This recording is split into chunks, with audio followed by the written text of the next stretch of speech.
এরকম একটা দুর্যোগপূর্ণ ভয়ানক পরিবেশে আমরা যাচ্ছি ডাবলিং গুহার দিকে। তো উপর থেকে এসছি, বাবান আসেনি, বাবানকে নিয়ে আসতে বারণ করলাম। Super drawing. আজ অ্যাডভেঞ্চারের সেকেন্ড দিন। জাস্ট ঘুম থেকে উঠলাম, ঘড়িতে বাজে এখন 6:30। সবাই ঘুমোচ্ছে, আমি বাদে। ঘরের কন্ডিশন দেখাচ্ছি, এটা বাবান, এই আমাদের রুমের দশা। তো শুরু করা যাক আজকের দিনটা। আজ দ্বিতীয় দিন। তো গুড মর্নিং সবাইকে। খুব একটা অদ্ভুত জিনিস নতুন দেখলাম, হানি দেওয়া হয়েছে ন্যাচারাল। আমাদের রুম থোড়া ক্লামজি আজ। আমাদের ব্রেকফাস্টে চলে এসছে 7:30-8টার মধ্যে। ব্রেকফাস্টে ছিল পুরি আর সঙ্গে আলুর তরকারি। সঞ্জিতা ডিস্ট্রিবিউট করে দিচ্ছে। সকালের খাওয়া দাওয়া সেরে আমরা এখানকার যেসব সাইট সিনগুলো আছে সেগুলোর দিকে এবারে ধ্যান দেব। ব্রেকফাস্ট এখানে শেষ নয়, আমরা পেলাম ডিম সেদ্ধ মানে খেয়ে ফেলেছি যদিও। হ্যাঁ, एंड ऑफ दैट ब्रेकफास्ट খুব इंटरेस्टिंग है ड्रैगन फ्रूट। এটা ইউনিক ছিল। हाँ, तो हम लोग निकल रहे हैं अभी घूमने के लिए। ये ओनर का ही गाड़ी है। और अब देखो और एक चीज नया वाला, हम जा रहे थे इसलिए निर्मल जी खुद ये सब ले आए फ्रूट बाबान के लिए। क्या क्या है सर? ये काला अमरूद है हमारा अपना गार्डन का। ओके। वो लाल अमरूद है और संतरा है बच्चा के लिए रास्ते में खाने के लिए। Thank you. और रास्ता में बच्चा को दूसरा कोई चीज खिलाने का अच्छा नहीं लगेगा एकदम, इसीलिए हम ये है मेहमान नवाजी। ব্যাপারটা কেমন লাগছে? এত সুন্দর, আপ্লুত, খুবই টাচড। Thank you. तो घड़ीते बजे 10:10 আমরা রান করছি। जीशन जी हम लोगों को ड्राइव करके ले जाएगा। आज জার্নি স্টার্ট করলাম আমরা। টিকিনকা গাড়ি এই রাস্তা इधर से যায়। একটু ক্লাউডি আছে, বাট যত যাচ্ছি তত আস্তে আস্তে ঠান্ডা পড়ছে। যত সামনে এগোচ্ছি তত ভিজিবিলিটি জিরো হচ্ছে। মানে এদিকে হচ্ছে কালিম্পং, এদিকে হচ্ছে কাফেরগাঁও। সামনে কালিম্পং এর রাস্তায় না গিয়ে আমাদের গাড়ি তখন ছুটতে শুরু করলো কাফেরগাঁওয়ের রাস্তায়। কিছু দূর আসার পর বাঁদিকে এটা হচ্ছে চারখোল যাওয়ার রাস্তা। ওকে, চারখোল ফাটাক পুরো কুয়াশা আর মেঘে ঢেকে গেছে। পাহাড়ে এই একটা মুশকিল হয়, যতই বাজুক না কেন ঘড়িতে 10:45 তাতেও এই প্রবলেম দেখা দিতে পারে। পাহাড়ের এই শুনশান স্যাঁতস্যাঁতে বৃষ্টি ভেজা রাস্তা দিয়ে আমাদের গাড়ি তখন ছুটে চলেছে। বাট অ্যাডভেঞ্চারাস, ভয় লাগবে কিন্তু ভালো লাগবে। ভিজিবিলিটি প্রায় শূন্য বললেই চলে। গভীর ঘন জঙ্গলের মধ্যে দিয়ে ভয়ে ভয়ে আমরা এগিয়ে চলেছি লোলেগাঁওয়ের পথে। একবার আমরা একটু বেরোলাম, এই কারণে সঞ্জিতার মাথাটা ঘুরছে, একটু ওষুধ নেবো গাড়ি থেকে। তো এখানে আসলে যেটা দেখতে পাবো সেটা হচ্ছে প্রথমে একটা মন্দির আর আই লাভ লোলেগাঁও এখানে দেখা যাচ্ছে। ইকো পার্কের ভেতরে ঢোকার জন্য চলে গেলাম টিকিট কাউন্টারের কাছে। এখানে টিকিট কাটতে হবে, টিকিট কেটে পার্কে ঢুকতে হবে। 20 রুপিস ইচ। ঠান্ডা রয়েছে না এখানে। বাই দা বাই, আমি এখানে একটা জিনিস বলতে চাই। এই যে আমাদের ড্রেস কোড দেখতে পাচ্ছ, এটা আমাদের পাহাড়ের ড্রেস কোড। এটা আমরা রেখে দিই, প্রতি বছরই পরি। এ নিয়ে অনেকে কমেন্ট করে, বাট সিরিয়াসলি এটা আমাদের খুব প্রিয় এবং লাকি। ওইখানে অনেক বড় পার্কটা, নিচেও জায়গা রয়েছে, এখানে দোলনা রয়েছে। কিন্তু আমরা এই রাস্তাটা দিয়ে জাস্ট উপরে দেখবো কতদূর যাওয়া যায়। চেষ্টা করছি এই সাঁকোটার উপরে, হ্যান্ডমেড এবং বাঁশ দিয়ে তৈরি। Is only 2 people at a time. Try করবো, অবভিয়াসলি ট্রাই করবো। আমার মুখের এক্সপ্রেশন দেখানোর জন্য। দূর থেকে যতটা মজা লাগছিল ততটা মজার জিনিস নয়, বেশ ভয়ানক। নড়ছে পুরো ব্রিজটা, হাত কাঁপছে, পা কাঁপছে। অ্যান্ড এটা প্রচুর উঁচু, অনেকটা উঁচু দেখা যাচ্ছে গাছের গুড়ি এখান থেকে। সঞ্জিতা আসছে, মনে হচ্ছে গাছের উপর দিয়ে হেঁটে আসছে বাবান। এটা হ্যাঁ ওয়ান কাইন্ড অফ ঝুলন্তই, কিন্তু সুন্দর ফুলের কালার। একই গাছে নানা ধরনের রং। গাছের নাম জানা থাকলে এটা প্লিজ কমেন্ট সেকশনে জানিও। পার্ক ঘোরা কমপ্লিট করে আমরা চলে আসলাম আই লাভ লোলেগাঁও লেখার কাছে। হচ্ছে বুদ্ধ মনেস্ট্রি লোলেগাঁওতে। পার্কের ভেতরে ভালো করে ঘুরে দেখে নিলাম Buddha monastery. Lolegaon eco park ঘুরে আমরা বেরিয়ে পড়লাম পরের ডেস্টিনেশনে যাওয়ার জন্য। তো এরকম একটা রাস্তা দিয়ে গাড়িটা নামছে, প্রচন্ড খতরনাক, খুবই আস্তে আস্তে স্লো রাইড করতে হচ্ছে গাড়িকে। তো সিরিয়াসলি এটা একটা থ্রিল প্লাস একটা ভয়ানক পরিবেশ। দুটো গাড়ি পাস করার ক্ষেত্রে খুব প্রবলেম, এবং পুরো পাথরের রাস্তা দেখা যাচ্ছে। এই ভাঙাচোরা পাথরের রাস্তা দিয়ে যেতে যেতে দেখতে পেলাম যেটা সুন্দর পাকা রাস্তা ছিল সেই রাস্তাটা ধস পড়ে পুরো ধূলিসাৎ হয়ে গিয়েছে। ডাবলিং যাওয়ার রাস্তাটা আমি দেখাচ্ছি কতটা খতরনাক, কতটা ভয়ানক। এই রাস্তাটা পুরোটা মানে ভেঙে গেছে এখানে। জাস্ট সি, পুরো রাস্তাটা ধস নেমেছে। আমি জানি না দেখাতে পাচ্ছি কিনা, জানি না ক্যামেরাতে কিরকম আসছে। নিউলি কনস্ট্রাক্টেড ব্রিজ দিয়ে আমরা যাচ্ছি। সিরিয়াসলি আজকের দিন খুব ভালো, মানে নতুনত্ব লাগছে। যারা এই জায়গাটা ঘুরতে চাইছো, এক্সপ্লোর করতে চাইছো, তাদের জন্য আমার সাজেশন থাকলো কি yes, you can explore that place. And কাশফুলও দেখা যাচ্ছে পাহাড়ে। Super blending of plain and hill, এটা পুরোটা চাষ হয়েছে এখানে। প্রচুর বারুণ গাছের চাষ দেখলাম। এখানে ছোট গাড়ি আনা সম্ভব না। পাহাড়ে এসে দুদিন ধরে আমরা অফরোড রাস্তায় ঘুরে বেড়াচ্ছি। দেখতে পেলাম রাস্তার উপর দিয়ে পাহাড়ি কোনো ঝর্ণার জল বয়ে চলেছে। আমরা এখন চলে এসেছি জেরং ভিউ পয়েন্টের কাছে। এই গাড়ির পেছন দিয়ে একটা রাস্তা আছে, মাটি রাস্তা, সেটা দিয়ে যাচ্ছি। तो जिसन भैया हम लोग ले जा रहा है one kind of trekking in of road এখানে একটা গুহা আছে, গুহাটাও দেখবার মতো, এবং স্কিটি একটা রাস্তা দিয়ে আমরা যাচ্ছি এই মুহূর্তে নিচের দিকে। কিছু দেখা যাচ্ছে না, ভিউ প্রায় জিরো হতে চলেছে। একটা খাদ রয়েছে তলার দিকে। তো এরকম একটা দুর্যোগপূর্ণ and ভয়ানক পরিবেশে আমরা যাচ্ছি ডাবলিং গুহার দিকে। লাগছে খুব সুন্দর, খুব ইন্টারেস্টিং। আমি চাইবো যে সবাই দেখো জায়গা। জেরং ভিউ পয়েন্টের ভেতরে প্রবেশ করার আগে দেখতে পেলাম এখানে টিকিট কাউন্টার ছিল, কিন্তু কাউন্টারটা বর্তমানে মেনটেন্সের অভাবে ভগ্ন অবস্থায় পড়ে আছে। খুবই স্লিপারি, সিঁড়ি নেই। বয়স্ক লোকরা যদি আসেন তাহলে একটু অসুবিধা হতে পারে। আমি রাস্তাটা দেখাচ্ছি, বাবান খুব সাবধানে ধীরে ধীরে নামছে। পুরো সরু রাস্তা দিয়ে যেতে হবে। ইটস আ থ্রিল, কিন্তু প্রচন্ড নিজেকে মেনটেন করে যেতে হবে, কারণ দেখতে পাচ্ছ এখানে গভীর জঙ্গলের ভেতর দিয়ে সরু রাস্তা ধরে আমরা সামনে জেরং ভিউ পয়েন্টের দিকে এগিয়ে চলেছি। জিশান ভাই আমাদেরকে এই ভিউ পয়েন্ট সম্পর্কে বিশেষ কিছু কথা জানালো। তো অ্যাজ পার জিসান ভাই পাথরে পা দিয়ে আমরা যাওয়ার চেষ্টা করছি, আদারওয়াইজ স্লিপারি রয়েছে একটুখানি। এরপর জিশান ভাই আমাদের এই পাহাড়ি লঙ্কার চাষ সম্পর্কে জানালো। খুবই নিস্তব্ধতা, আর ওয়েদার আজকে এরকম, তো আমার তো খুব ভালো লাগছে। যাদের যাদের ভালো লাগছে প্লিজ কমেন্ট করো। তো একটুখানি খাদ রয়েছে এইখানে, একটু মিস করলাম। যদি এখানে ওয়েদার ভালো থাকতো তাহলে আমরা হয়তো ভিউ দেখতে পেতাম। দেখা যাচ্ছে অল্প একটু, এই ভিউটা সিরিয়াসলি দেখবার মতো। এখানে রেলিং, আমি হাত দিয়ে আছি, বাট নিচে এখন আজকে যেহেতু পুরো জায়গাটা পুরো দেখতে পাচ্ছি মেঘে ঢেকে গেছে, সিরিয়াসলি এটা মিস করবো। আই উইশ নেক্সট টাইম আমি আবার আসবো জাস্ট এটা দেখার জন্য কি এখানে কত বড় খাদ রয়েছে। আমরা পুরো একটা পাথরের উপর দিয়ে যাচ্ছি যেটা রেলিং দিয়ে আটকানো রয়েছে ফর সেফটি পারপাস। মিস করছি, আমি জানি না দেখাতে পারছি কিনা। আমি জাস্ট লাইক ফেয়ারি টেলের মতো আমি একটা পাথর দেখেছি, জাস্ট এক ঝুলন্ত পাথর। সিরিয়াসলি সানরে দরকার ছিল। Look হরিবলি nice. দেখা যাচ্ছে পাথরটা ঝুলন্ত অবস্থায় রয়েছে, তার উপর দিয়ে আমরা যাওয়ার চেষ্টা করবো। এবারে আমরা এই উপর দিয়ে এলাম। পুরো পাথরটা যারা কিংকং সিনেমা দেখে থাকবে তাদের মতো, মানে ওই ফিলটাও আমি করছি এখন। Seriously super super. তো থ্যাঙ্কস টু জিসান ভাইয়া যে এত ভালো করে আমাদেরকে ঘোরার। তো আমরা নিচে যাবো এবারে। আমরা এই সিঁড়ি দিয়ে নেমে গুহাতে প্রবেশ করব, কিন্তু রাস্তাটা ভীষণই ভয়ানক। উপর থেকে এসছি, ঘুরে ঘুরে নামলাম। সঞ্জিতা বাবান দাঁড়িয়ে আছে। এটা হচ্ছে wild route to enter in গুফা। কাঠ দিয়ে তৈরি স্যাঁতস্যাঁতে একটা জায়গা। চলো আমি দাও যাবো। Be careful with your step. It's a real adventure I think. हम इधर गुफा की तरफ है, ये डबलिंग में है। तो जैसे कि हमारा सर नीचे first trying his best to begin the route, then our ma'am and भाई, हमारा छोटा भाई, और मैं थोड़ा डरपोक हूँ इसीलिए मैं लास्ट में जा रहा हूँ। तो मिलते ঠিক আছে, থ্যাংক ইউ। এখানে পুরো জলে ভিজে রয়েছে।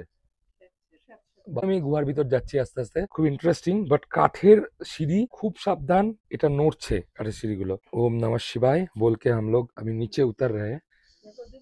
আনবিলিভেবল, প্রচন্ড স্লিপারি। বাবা নাসিস না। কয়েকটা স্টেপ নামার পরে ওর পা স্লিপ করতেই ভয় পেয়ে ও বাবানকে নিচে নামতে বারণ করলো। এই গুহার ভেতরে যাওয়ার হ্যান্ডমেড কাঠের সিঁড়িটা জল পড়ে ভীষণ স্লিপারি হয়ে আছে। আমাদের ভয় পাওয়া দেখে জিশান ভাই এগিয়ে গেল আগে যাওয়ার জন্য। জিশান ভাই প্রথমে ভয় পেয়ে গিয়েছিল, কিন্তু পরে সাহস করে নিচে নেমে সিঁড়িতে দাঁড়িয়েই ছবি তুলতে শুরু করলো। ভয়ে ভয়ে খুব সাবধানে আমরা নেমে পড়লাম নিচে, আর বাবান উপর থেকে করছিল আমাদের ভিডিও। आप जो एडवेंचर कराया हम लोगों को, और बियॉन्ड इमेजिनेशन, सुपर्ब लग रहा है।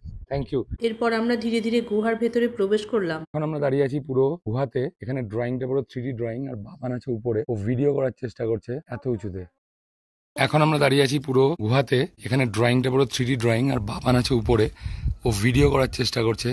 বাবান পাহাড়ের অনেক উপর থেকে করলো ভিডিও, আর আমরা করলাম নিচ থেকে। খুবই সুন্দর ভিউটা। তো এন্ডে আমরা পৌঁছে গেছি। We achieved. এই পাহাড়ের নিচে ভিউ পয়েন্টটা দেখার পর এবার আমাদের ওই ভয়ানক রাস্তা দিয়ে উপরে ওঠার পালা। এই ভয়ানক সিঁড়ি দিয়ে উপরে ওঠার সময় আমরা কোনো ভিডিও করতে পারিনি, কিন্তু উপর থেকে বাবান করেছিল আমাদের ভিডিও। বাবা মিস করে যাবি। আয়, আমি দাঁড়িয়ে আছি, জিসান ভাইয়া খড়ে হ্যাঁ আভি। ভয়ানক হলেও জায়গাটা এত সুন্দর, তাই দেখার জন্য বাবানকে নিচে ডাকা হলো, কিন্তু বাবান নিচে নামতে রাজি না হওয়ায় আমরা ধীরে ধীরে একসাথে উপরে চলে আসলাম। না, সেফলি জানা হোগা ভাই, একবার স্লিপ করে গেলে মুশকিল হয়ে যাবে। বাট বহুত হি আচ্ছা থা, বহুত হি আচ্ছা। পরিষ্কার ওয়েদারে প্রকৃতিকে উপভোগ করার জন্য নেক্সট টাইম আমরা আবার যাবো এই জায়গায়। তো আমাদের অ্যাডভেঞ্চার খতম, জাস্ট উঠছি, আর এখন মনে হচ্ছে যেন ফুলগুলো আমাদেরকে স্বাগত করছে। সঞ্জিতা, ফিলিংস কেমন? দারুণ, খুবই সুন্দর। অনুভব কেসা হ্যায়? এই ভিউ পয়েন্টের পাশে ফুলগুলোকে দেখে মনে হচ্ছে প্রকৃতি যেন খুব যত্ন করে ফুলের গাছগুলো লাগিয়ে রেখেছে। এর আসল নাম জেরং ভিউ পয়েন্ট। আর আমি যদি ধরে নিই যে সূর্য থাকতো, জিনিসটা দেখতে এইরকম লাগতো কিছুটা। So like that. मेरा वाइफ को भी जब मैं शादी किया था चर्च में, तो उनको मैंने भी सिंदूर लगाया, আচ্ছা, फिर उनको भी मंगलसूत्र लगाया। তো আমরা এখন উপরে উঠছি। কেরল যে প্রোগ্রাম সম্বন্ধে শুনলাম জিসান ভাইয়ের কাছে, দেশাই দুটো প্রোগ্রাম সম্বন্ধে জানলাম। ইন্টারেস্টিংলি ক্লারিফিকেশন এন্ড কি হয় সব জানলাম। তো সুপার। তো যাওয়াটাও আমাদের খুব ইন্টারেস্টিং হলো। এবং কখন গল্প করতে করতে পৌঁছে গেলাম গাড়ির কাছে আমরা নিজেরাও জানি না। মশারি লাগবে সামনে দেখো। এটা কি? হ্যাঁ, স্পাইডার। কত বড়! এই জঙ্গলের মধ্যে দেখতে পেলাম বিষাক্ত মাকড়সার ভয়ানক জাল। এরপরে আমরা তাড়াতাড়ি গাড়িতে উঠে রওনা হলাম সামনের পথে। কিছুক্ষণের মধ্যে আমরা পৌঁছে গেলাম ল্যান্ডস্লাইডিং এরিয়াতে। With big permission of mister Zeeshan मैं अभी গাড়ি চালানে যা रहा हूं। বুলেরো ট্রাই করছি। সুন্দর পাহাড়ি আঁকাবাঁকা পথ ধরে ও চালাতে শুরু করলো বুলেরো, আর আমি মুহূর্তটাকে ক্যামেরা বন্দি করে নিলাম। সুন্দর রাস্তায় গাড়ি চালাতে চালাতে হঠাৎ করে রাস্তার ভিজিবিলিটি পুরো জিরো হয়ে গেল। কয়েক মুহূর্তের জন্য এমন অবস্থা হলো সামনে থাকা কিছুই দেখা যাচ্ছিল না। যাই হোক, বেশ কিছুক্ষণ ধীরে ধীরে এইভাবে গাড়ি চালাতে চালাতে আমরা পৌঁছে গেলাম একটা খুব সুন্দর জায়গায়। গাড়ি থামিয়ে ও নেমে পড়লো। এরপরে হাত চেঞ্জ করে আবার জিশান ভাই গাড়ির স্টিয়ারিং ধরলো। চারখোল একে অফরোড। এই অফরোড রাস্তা ধরে আমরা চলেছি চারখোল ভিউ পয়েন্টের দিকে। চারখোল পাহাড়ের এক পাশে গাড়ি দাঁড় করিয়ে আমরা ভিউ পয়েন্টের দিকে এগোতে শুরু করলাম। ওই দিক দিয়ে যেটা দেখলাম। আমরা এখন যাচ্ছি ব্লু পাইন রিট্রিট অর্থাৎ চারখোল ভিউ পয়েন্টের দিকে। শিব দুর্গার মূর্তি অসাম লাগছে। তো রিসর্ট ছিল, এখন বন্ধ। ভালো ছিল কিন্তু না, জিনিস পুরো বন্ধ হয়ে গেছে। গত 3-4 বছর আগে এই ব্লু পাইন রিট্রিট ছিল বিলাসবহুল একটা রিসর্ট, কিন্তু বর্তমানে এই বিলাসবহুল রিসর্ট মেইনটেন্সের অভাবে বন্ধ হয়ে পড়ে আছে। জিসান ভাই দেখালো ভিউ পয়েন্ট থেকে প্রকৃতির সুন্দর সিনারিও। সুন্দর ভিউ এর জন্য আমরা চারখোলে চলে এলাম। ভিউ পয়েন্ট থেকে দেখতে পেলাম প্রকৃতির অপূর্ব সুন্দর মনোরম রূপ। দূর থেকে দেখে নিলাম চারখোল রিসর্ট। একটুখানি আমরা দাঁড়িয়ে চা কফি খাবো বলে সঞ্জিতার কাছে ওয়াশরুম খালে বলে একটা জিনিস পাওয়া যায় এখানে, ওটা একবার ট্রাই করবো, তারপর আমরা যাবো। বাট 4টে বেজে গেছে, আমাদের লাঞ্চ হয়নি, বাট তাও আমি ট্রাই করবো উইথ ব্ল্যাক কফি। এখানে প্রত্যেক দোকান বা বাড়িতে এত সুন্দরভাবে গার্ডেনিং করা থাকে, সত্যি দেখবার মতো, ট্রুলি নাইস। চলে এসছে চিকেন ফালে, it's a nice dish, new dish, আমরা ট্রাই করতে চলেছি। গরম গরম ফালে আর ব্ল্যাক কফি খাওয়ার পরে আমরা পৌঁছে গেলাম জুয়েল স্টোরে। এখানে কিছু জিনিস দেখে আমরা বেরিয়ে পড়লাম হোমস্টেতে গিয়ে দুপুরে লাঞ্চ করার জন্য। দুপুর 4টে বেজে গেছে, আমরা খাবার চলে এসছে আমাদের। আমি তাড়াতাড়ি খাবার সার্ভ করতে শুরু করলাম। যেটা স্পেশাল লোকাল চিকেন, ডাল, ওয়াও, লোকাল চিকেন। হ্যাঁ রেসিপি এখানকার, তো খেয়ে বলছি কেমন হয়েছে। নেপালি স্টাইলে সুস্বাদু লোকাল চিকেন দিয়ে দুপুরে লাঞ্চ সেরে আমরা বেরিয়ে পড়লাম পানবু ভিউ পয়েন্ট দেখার জন্য। ঘড়িতে এখন বাজে বিকেল 5টা। পাহাড়ে যেহেতু সন্ধে তাড়াতাড়ি হয়, তাই কিছু দূর এগোতেই হঠাৎ করে অন্ধকার হতে শুরু এটা করলো। আমাদের জীবনের প্রথম রাত্রিবেলা আমরা ড্রাইভ করছি, সোজা যাচ্ছি পানবু রাত্রিবেলা। এটা খুব ইন্টারেস্টিং। সন্ধ্যের অন্ধকারে একগুচ্ছ মেঘ যখন হঠাৎ করে গাড়ির সামনে চলে আসলো আর ভিজিবিলিটি পুরো জিরো হয়ে গেল, তখন আমাদের ভীষণ ভয় করতে শুরু করলো। কারণ ক্যামেরাতে সামনের রাস্তা যাও বা দেখা যাচ্ছে, খালি চোখে রাস্তার ভিউ একদমই চোখে পড়ছে না। এইরকম অবস্থায় তাই ঠিক করলাম গাড়ি ঘুরিয়ে আমরা হোমস্টেতে ফিরে যাব। জি চালিয়ে ঘর চলতে হ্যাঁ। সামনে কোনো ভিউ নেই, তার মধ্যে রাত্রি। আমরা ভয় পেয়ে যাচ্ছি। Trust me, without any hesitation ये आदमी गाड़ी चला रहा है। हाउ জিসান ভাই খুব দক্ষতার সঙ্গে নির্ভয়ে গাড়ি চালাতে চালাতে বলল, इसमें एक चीज क्या होता है कि सर ये जो इमरजेंसी लाइट है ये दिखाने से आपको थोड़ा अंदाज हो जाता है रास्ता। तो आप राइट साइड में जा रहे हैं या रॉन्ग साइड में, पर इसमें चलाने में जैसे कि मैडम बोल रहे हैं थोड़ा रिस्क तो है। मंजूश्री डीम, हम लोग घूमने जा रहे हैं। প্রচন্ড কুয়াশা, এটা মঞ্জুশ্রী হোমস্টে। ফেরার পথে আমরা ঘুরে নিলাম মঞ্জুশ্রী ধিম বা মঞ্জুশ্রী হোমস্টের চারিপাশটা। এখানে দুর্গাপূজা হয়েছে, দেখে নিলাম পাহাড়ের দুর্গাপুজো। ছোট্ট প্রতিমা হলেও মায়ের মুখটা ছিল খুবই সুন্দর। মা দুর্গা দর্শন করে জায়গাটা ঘুরে আমরা পৌঁছে গেলাম সামথারে মাউন্ট কার্মেল হোমস্টেতে। রাত্রে একটু বেরোচ্ছি, তো 8টা বাজে প্রায়। তো নির্মলজির যে প্রপার্টি গুলো আছে সেগুলো দেখবো বলে, কয়েকটা গাছ ফাছ দেখবো। তো রাত্রিটাও খুব সুন্দর কাটছে। তো আজকে সামথারে শেষ দিনের একদম রাত্রিবেলাটাও আমি দেখাচ্ছি, শেষ রাত্রি দেখাচ্ছি আমি। ইয়ে এক লোকাল ডগ ইয়ে। তোমরা টর্চের আলোতে এগোচ্ছি। সঞ্জিতা টর্চ নিয়ে এসছে বড়। কিউই, আচ্ছা আচ্ছা কিউই, হ্যাঁ। হোমস্টে ওনার নির্মলজি আমাদেরকে দেখালেন নির্মলজির বাড়িতে লাগানো বিভিন্ন ধরনের অর্গানিক গাছ। रोजमेरी, ये रोजमेरी यहाँ पर चाय में डालने ऐसा करके डाल देंगे हम लोग, तो ऐसा करके। अच्छा ये डाल लगाने से होता है। डाल नहीं, कौन सा है? না, ये দেখো वाओ, एवोकाडो। एवोकाडो। আমাদের সামনে গাছ থেকে পড়লো একটা অ্যাভোকাডো। এটা লবঙ্গের গাছ, স্মেল আর কাল সকালবেলা আমি একবার আসবো এখানে গাছগুলো দেখতে। নির্মলজি আমাদের একটার পর একটা বিভিন্ন ধরনের অর্গানিক ফল এবং সবজির চাষ দেখালো। স্কোয়াশ আয়া হুয়া হ্যায়, স্কোয়াশ। তো রাত্রিবেলা গাছ দেখাটা খুব সুন্দর লাগছে। हैं घास आप हाँ हम लगाए। लगाए कि ऐसा घास का नहीं देखा। सुबह एक बार आके देखेंगे, कल सुबह बहुत ही अच्छा है। এখানে উপরে একটা পেয়ারা গাছ আছে যেখানে কালো পেয়ারা হয়। এখানে যাই পাবো সব অর্গানিক, পুরো বাড়ি থেকে তুলে সবকিছু রান্না করা হয়। এটাই দেখানোর জন্য নির্মলজি আমাদেরকে নিয়ে এসেছিলেন। তো সকালেও আমি আরেকবার ট্রাই করবো দেখার, বাট সুপার, ফুললি অর্গানিক। जब है कितना बड़ा, इतना बड़ा नहीं देखा हम। নেই দেখা, ইয়েলো কালার কা। তো এখন দেখতে যাচ্ছি একটা পেয়ারা গাছ যেটা কালো পেয়ারা দেয়, এটা প্রচন্ড শরীর কে হেলদি, वही देखने जा रहे हैं। দেখলাম কালো পেয়ারা আর লাল পেয়ারার গাছ। एप्पल का गाछ है, ये वाला छोटा गाछ है लेकिन बहुत बहुत बड़ा पेयारा। ये बैगन है। হ্যাঁ, বেঙ্গন। বেগুন গাছের সঙ্গেই লাগানো পাহাড়ি রাই শাক। এছাড়াও দেখলাম ধনে পাতা ছাড়াও আরো অনেক কিছু সবজির চাষ। এরপরে দেখলাম কালো পেয়ারার গাছ। গাছটা একটু অন্য ধরনের, পাতাগুলো লাল লাল। কালো রঙের। আমরা সকালে খেয়েছি, উই আর লাকি এনাফ।